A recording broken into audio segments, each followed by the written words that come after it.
vous allez bien. Nous voilà à nouveau avec un confinement. Mais pour autant, nous allons continuer à jouer du piano. Et je voulais donc m'adresser à mon groupe intermédiaire. Mais sachez que j'ai coupé le groupe intermédiaire en deux. Donc il y a les intermédiaires numéro 1 et les intermédiaires numéro 2. Donc là, je m'adresse au groupe intermédiaire numéro 2 et je vais vous donner les prénoms de mes élèves qui font partie de ce groupe. Alors, nous avons Augustin. Salut Augustin.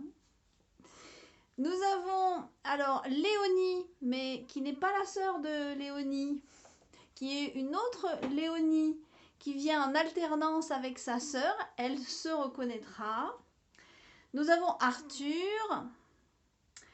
Nous avons Emma, donc évidemment la sœur de Léonie que j'ai citée plus avant. Nous avons Raphaël qui joue avec Arthur. Manon D, c'est le début de son nom de famille. Manon, que tu viens donc le lundi. Et nous avons les frères Léon et Max. Voilà, vous faites partie, vous, du groupe intermédiaire numéro 2. Voilà, du coup, vous avez des exercices un petit peu différents des groupes intermédiaires numéro 1. En fait, il faut savoir qu'on démarre le piano à peu près quand on veut. C'est pas comme à l'école où on démarre, on arrive en CP, on a 6 ans. Au piano, évidemment, on peut être avancé à 12 ans ou à 72 ans. Voilà. C'est pour ça que c'est un peu difficile de faire des groupes. Du coup, on va continuer évidemment les défis. Je voudrais donc réviser avec vous quels étaient les exercices proposés.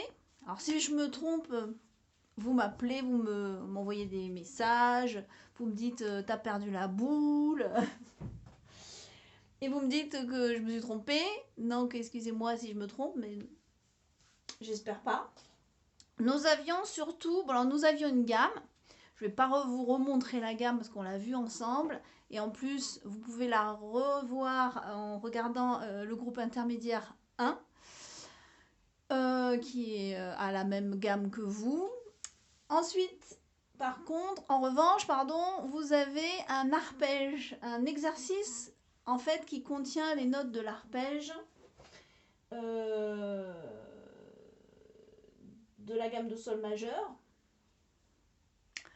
Je vais donc vous demander de réviser avec moi, mais pas que.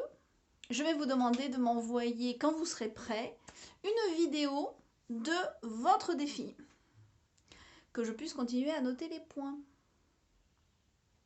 Alors je pense que soit vous avez un téléphone, soit vous empruntez le téléphone de papa-maman ou la tablette. Tout est possible dès lors qu'on en a envie. Et je vais du coup regarder vos vidéos et vous noter. Vous mettre les points comme si on y était. Alors voici l'arpège qui était proposé. C'est l'arpège avec les notes de sol majeur, de l'arpège de sol majeur. Donc vous reconnaissez peut-être cette page d'exercice que je vous ai photocopiée. C'est le deuxième exercice dans la rubrique arpège. Et il s'agissait de jouer en faisant très attention à plusieurs choses. La première chose, il y a des altérations dans l'exercice. Donc dès le moment où on a des altérations dans un exercice, il faut rentrer la main un peu plus, alors pas non plus, un peu plus à l'intérieur du clavier. Donc il ne faut pas jouer trop au bord, il faut rentrer un peu entre les touches noires pour atteindre plus facilement les fameuses touches noires, justement, qui sont... Donc jouer toutes les notes, pas seulement les noires, à l'intérieur du clavier. Ça, c'était la première chose, et c'est notamment ce qui peut rapporter un point. Si je vois que vous démarrez votre exercice ici, pas de point. Si je vois que déjà vous vous positionnez à l'intérieur, tac, vous chopez un point. C'est facile.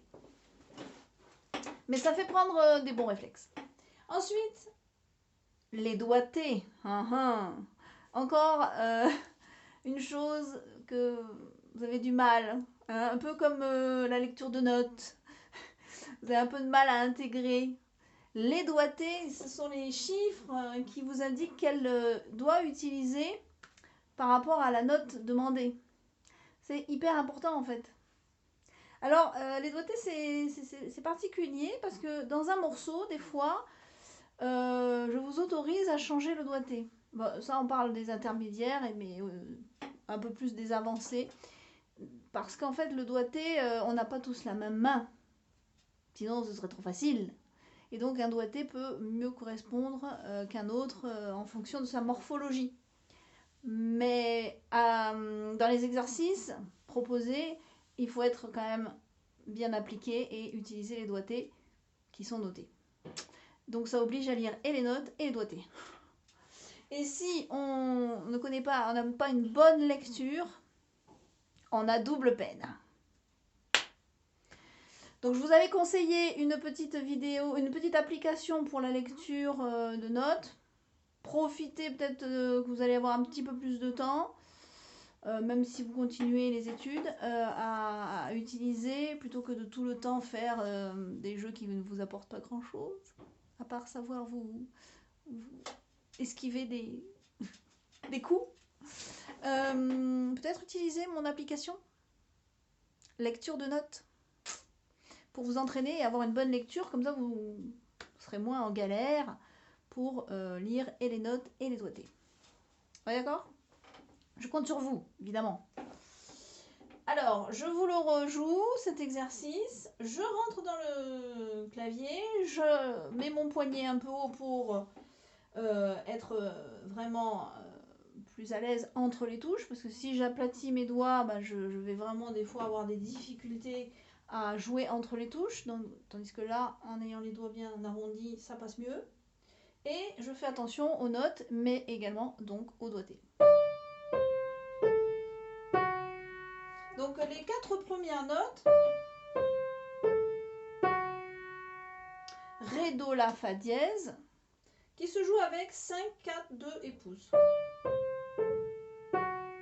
Puis on va rabattre le 5 sur le Do, et donc la main va s'étaler plus sur la gauche pour jouer Do, La, avec le 3, Fa, Ré.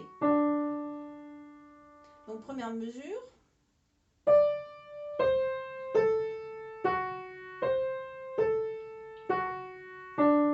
Puis je rabats mon 5 et je vise le La, qui est la note de la deuxième mesure. Le Fa dièse, ben mon troisième doigt se positionne naturellement sur le Fa dièse. Et je dois aller chercher Ré et Do. Là, vous avez vu, il n'y a plus les doigtés. Mais en fait, les doigtés, ce sont des choses logiques. Donc, si vous avez quand même plus que 2 doigts pour jouer 2 notes, normalement, vous les utilisez. Vous n'en utilisez pas d'autres. Je me moque, mais bon. Donc là, Fa, je dois jouer Ré et Do, il me reste le 2 et le pouce. J'utilise 2 et pouce pour jouer Ré, Do. Puis je réutilise à nouveau 2 et pouce pour jouer Ré et Do, puisque c'est 2 fois Ré et Do. Encore Ré, donc encore 2. Fa dièse, j'avais le 3 dessus, juste indiqué avant. Donc je réutilise. Puis j'avais 5 sur La, donc je réutilise. Les doigtés réapparaissent sur la partition, donc Ré, Fa dièse 2, La, Do, 5, Fa dièse pouce, La, Do et Ré. Ok? C'est reparti.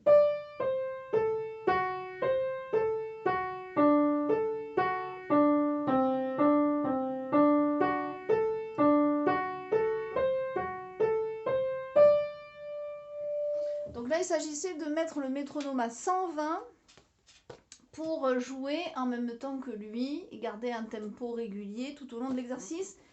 Si on arrive à jouer sans s'arrêter, c'est un critère de réussite.